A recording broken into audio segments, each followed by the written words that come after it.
Notícia inacreditável no Flamengo. Vamos conversar sobre isso, torcedor rubro-negro.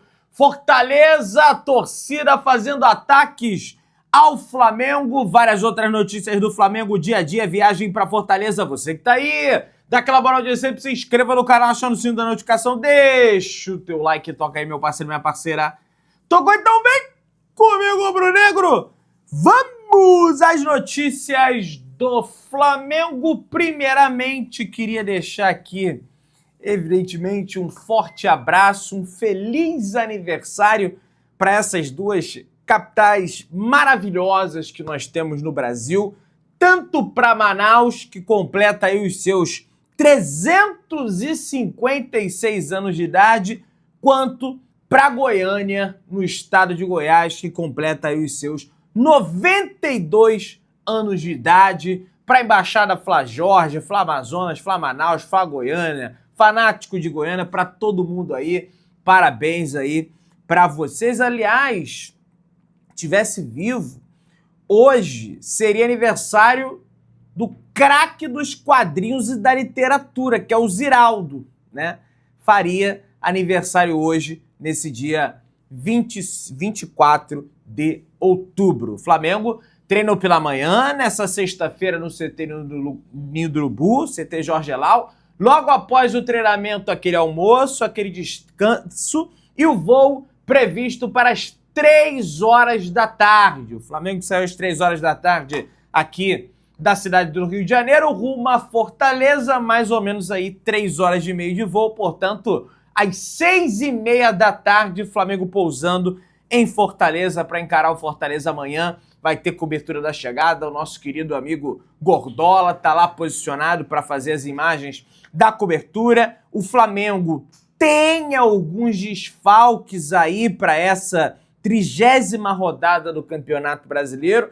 O Alexandro não via... Ei, cachorro vascaíno! O Alexandro não viaja em função do jogo da quarta-feira. É um atleta já veterano, é um jogador, né, que a gente sabe que tem uma propensão a ter lesões ali, sobretudo musculares, né, e já teve em outras oportunidades. O Flamengo até soltou uma nota.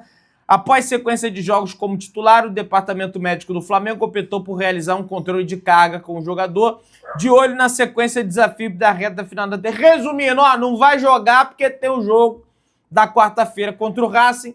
O Léo Ortiz treinou normalmente nessa sexta-feira, mas ainda em recuperação do trauma sofrido diante do Palmeiras. O jogador seguirá tratamento no Rio de Janeiro e na preparação para o jogo da quarta-feira contra o Racing. Fosse acabar o mundo, final da Libertadores, Léo Ortiz talvez iria para o jogo. Mas como tem um jogo da quarta-feira, é bom que se consolide ali a recuperação do tornozelo dele, que está sendo uma recuperação excepcional, já está conseguindo trotar, já está conseguindo caminhar. Temos aí até a quarta-feira, sábado, domingo, segunda, terça, quarta, né? Temos 5 dias ainda aí para promover a recuperação do tornozelo do Léo Ortiz, que eu não tenho nenhuma dúvida que vai estar bem e talvez pode ser até titular nesse confronto da volta contra o Racing. Mas sabe também quem é desfalque, rapaz? Eu fiquei surpreso com essa notícia, bem pé da vida, é o De La Cruz. Pois é, meus amigos, é o De La Cruz. O Flamengo divulgou, né, inicialmente aqui no grupo da imprensa. O jogador apresentou um quadro de virose ao longo da semana com estado febril e comprovado por exame de sangue realizado pelo clube. Em função disso, o atleta não participou dos últimos treinamentos e, por isso, não foi relacionado para a viagem. Cara, mas isso precisa ser contestado, gente. Contestado não, isso precisa ser questionado. Porque, cara, Pedrão, é azar, o cara ficou com virose, eu sei, qualquer pessoa pode pegar virose, eu posso pegar, você pode pegar, fulano, qualquer pessoa. Só que aí não é em si o quadro da virose, é o acumulativo. Por quê? Ah, não, no Newton Santos não joga porque o gramado é sintético. Ah, não, nesse não vai jogar porque tem um controle de carga, o joelho dele, pá. Agora não viaja porque tá com virose. Cara, quando que vai jogar? Porque esse jogo Era um jogo que o Flamengo precisava do De La Cruz, porque não tem o Pulgar. O Jorginho, beleza, vai viajar, mas, cara, não dá para deixar eles 90 minutos em função do jogo da quarta, que vai ser muito físico. Vai exigir muita energia dos jogadores do Flamengo dentro do campo. Então, eu fico, sabe, eu que sempre advogo em favor do De La Cruz, fico, cara, o que nós vamos fazer? Acho que o caminho é, se o River Plate quiser mesmo, a gente vender o jogador. Então, com todos esses aí, o Flamengo tem ao todo 6 desfalques para o jogo contra, na realidade 7 desfalques para o jogo contra o Fortaleza. Léo Ortiz, a situação do tornozelo, Alexandro poupado, Eric Pulgar suspenso, tomou o 3º cartão amarelo, De La Cruz virose, Carrascal suspenso, tomou o 3º cartão amarelo, Pedro está suspenso e também lesionado do braço. E tem o Cebolinha ainda também aí nessa lista, portanto, 7 jogadores aí fora desse embate diante da equipe do Fortaleza. Mas mesmo assim, o Flamengo tem completas condições de ir a Fortaleza e vencer o Fortaleza com o que tem à disposição. Tem Saúl aí, tem Jorginho, tem Samuel Lino, tem o Danilo, tem o Léo Pereira que viajou, então tem o menino da base, o Iago, então o João Vitor, tem Emerson Royal, tem Varela, tem Ayrton Lucas, tem Matias Vinha. Então, gente, tem Plata, tem um monte de jogador aí pro Felipe Luiz fazer uma formação competitiva e conseguir vencer o Fortaleza atuando fora de casa. Tá? Tem o Alacian, inclusive, esquentadinho, pois é, mas ele volta à lista dos relacionados após ficar um tempo fora aí. O Felipe Luiz deu uma... Deixa ele num gelo um pouco aí para ver se ele esfria a cabeça após a expulsão contra o Bahia, que o deixou do clássico contra o Botafogo de fora. O jovem também não foi relacionado nas partidas contra o Palmeiras e contra o Racing. Foram 19 dias fora dos jogos. Ele volta e, cara, precisa ter cabeça no lugar. O Flamengo vai precisar dele no jogo em Avejaneda, ou dele, ou do Plata, ou do Juninho, ou do fulano, porque o Pedro não vai pro jogo. E ele precisa entender isso, porque se ele fizer uma merda, ele vai jogar a Libertadores do Flamengo na merda. E a merda vai cair sobre as nossas cabeças, de todos nós rubro-negros. Então, por favor, Wallace, mostra o que você tem de melhor, que é o futebol. Fez gol no Chelsea. Entende? Fez gol no Chelsea. E eu tenho certeza que ele vai para Avejaneda e não vai tremer. Porque ele não treme. O problema dele é o contrário. Ele fica pilhado até demais. O Flamengo é o melhor visitante do Campeonato Brasileiro, é o time que mais somou pontos fora de casa, né? Tem um equilíbrio muito grande na sua parte defensiva fora de casa e vai enfrentar um dos piores mandantes do Brasileirão, que é o Vitória. O Vitória perdeu pro Vasco em casa, pro São Paulo em casa. São Paulo aí que tá mal das pernas pra caramba, né? Tá empurrando com a barriga aí o Campeonato Brasileiro, não tem mais nada para disputar, não deve cair, não deve... Então, assim, é um jogo, em tese, tranquilo, em que pese a situação do Fortaleza com a corda no pescoço, tendo que vencer de qualquer maneira. O Fortaleza não pode nem ali especular um empate contra o Flamengo. Eles precisam vencer o Flamengo, porque senão a situação deles na tabela fica complicada. Então, mesmo levando uma equipe alternativa, uma equipe mexida, dá para o Flamengo conseguir essa vitória fora de casa, às 6h30, 7 horas mais ou menos, o Flamengo deve estar desembarcando em Fortaleza, beleza? Minha galera, o negócio é o seguinte, vamos ver aqui. Segundo a apuração da reportagem do RJTV, da Globo, o plano do governo do estado é para vender o Maracanã, mira para uma possível compra do complexo pelo Flamengo. O estádio do Pacaembu foi usado como exemplo na hora de se discutir uma possível venda do complexo do Maracanã, que aí envolve ali a pista de atletismo, envolve tudo. Ali, Desde que o Corinthians construiu seu estádio, o Pacaembu foi esvaziado. O receio do governo do estado era que acontecesse o mesmo quando o Flamengo construísse seu estádio. Pois é, mas o Flamengo já comprou o terreno. Vai fazer o que agora? Vai vender o terreno? E aí se compra o Maracanã, o Fluminense vai ter que ficar jogando lá? Destruindo o gramado não vai ter respiro para que a gente tenha um gramado adequado para os anseios do Flamengo? O deputado Rodrigo Amorim, inclusive, afirmou que a ideia surgiu após uma reunião com a presença do presidente do Flamengo, Luiz Eduardo Batista BAP. E ele falou: tivemos uma reunião, inclusive, com o presidente do Flamengo no gabinete do presidente Rodrigo Bacelar. E é fundamental que o Estado dê uma destinação ao estádio. Eu, sinceramente, não entendo por que tem que dar essa destinação. O estádio ele já está destinado. Foi concedida ao Flamengo e ao Fluminense também, indiretamente, uma concessão de 20 anos. Que custo o Estado tem com o Maracanã? Sendo que é o Flamengo e o Flamengo, principalmente, que sustenta o Maracanã. Tirando o custo ali com as autoridades nos dias de jogos, mas mesmo que o Flamengo compre o Maracanã, vai continuar tendo esse custo, tem que ter efetivo de Polícia Militar, Guarda Municipal, Sete Rio, garis, para promover a limpeza ali do espaço, do lado de fora, porque dentro é uma empresa privada. A segurança dentro é uma segurança privada. Tudo é privado, tudo é terceirizado, tudo o Flamengo é que banca. Por quê? Ah, mas o Estado, Pedrão, tá avisando que se o Flamengo fizer o estádio, né, Maracanã vai ficar abandonado. Tá, mas até 20 anos o Flamengo não pode abandonar o Maracanã. Entende? A venda do Maracanã ao Flamengo também seria utilizada com viés político, já que o presidente da Alerj teria seu nome ligado ao estádio rubro-negro, além de garantir uma boa arrecadação aos cofres do governo do estado.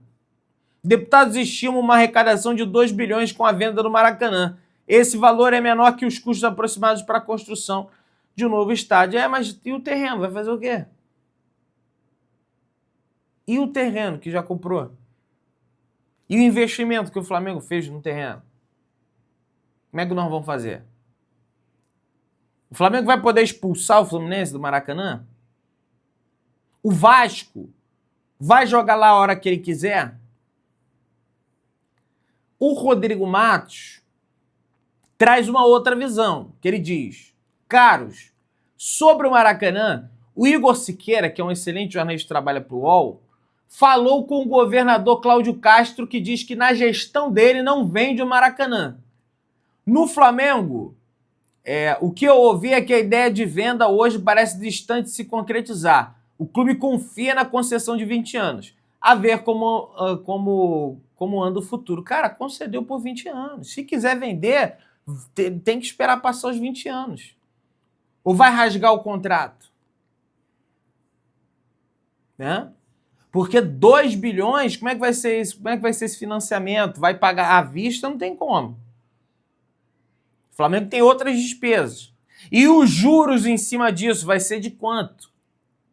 Então eu tô vendo muitas pessoas, lá vai, o Flamengo tem que ir lá e tem que comprar o Maracanã. Cara, mas a conversa, ela é muito mais complexa do que isso, entende? E tem outras coisas, porque o Maracanã não é só o Maracanã, é o complexo, a pista lá, o espaço esportivo Sério de Barros, que você tem, aí tem um enorme estacionamento ali do lado. O estádio é tombado, o Flamengo vai poder fazer modificações no estádio ou não vai poder fazer porque é tombado, mesmo que o compre. Tem o Maracanãzinho, tem então, enfim, eu não acho que é tão simples assim não. Ainda mais do Flamengo depois de já ter comprado à vista o terreno para erguer sim o seu estádio próprio. Né? Pessoal, mais de 8 mil ingressos dos 9 mil disponíveis já foram vendidos para a torcida do Flamengo para o confronto contra o Fortaleza amanhã, no sábado. O Flamengo entra em campo às 7h30 na Arena Castelão pela 30ª rodada do Campeonato Brasileiro. O Palmeiras só joga no domingo, às 8h30 da noite, quando enfrenta a equipe do Cruzeiro. Assisti a repercussão toda hoje da paulada que o Palmeiras tomou.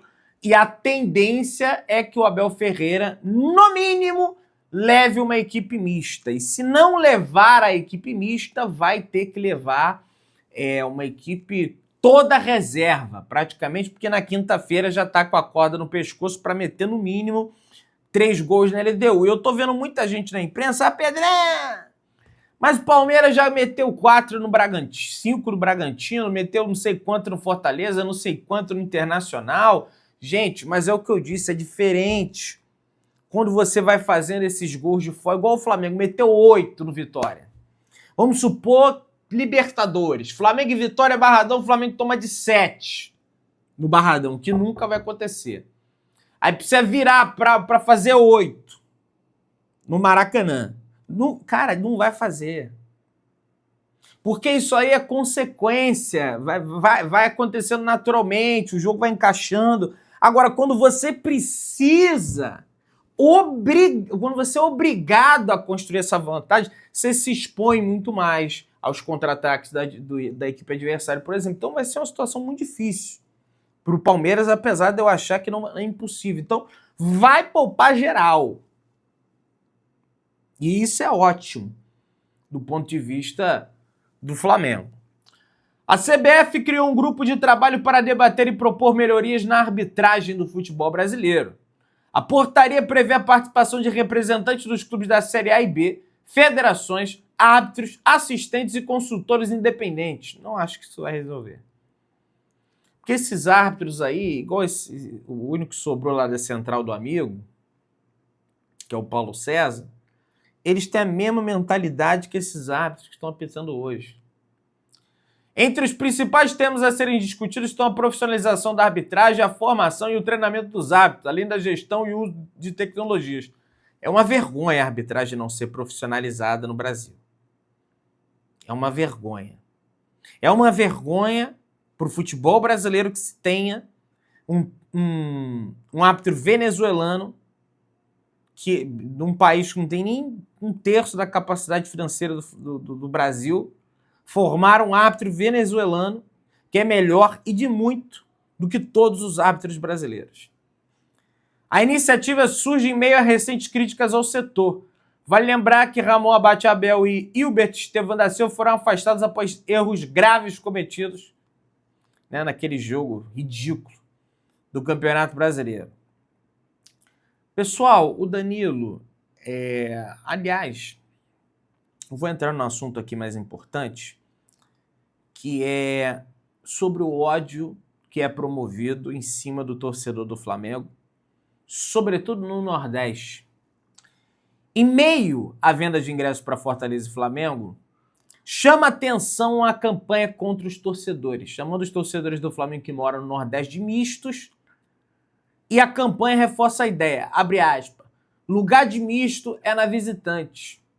Segundo os organizadores, cada um é livre para torcer para quem quiser, mas nós também temos o direito de considerar essa postura ridícula, fruto de uma síndrome de vira-lata que há décadas desvaloriza o futebol nordestino e fortalece um grupo seleto de clubes. Aí tá aqui, ó, a imagem deles. Lugar de misto é na visitante, um ódio ridículo promovido por alguns torcedores de clubes nordestinos contra aqueles que querem torcer pelo Flamengo. Você sabe que existe uma palavra chamada liberdade?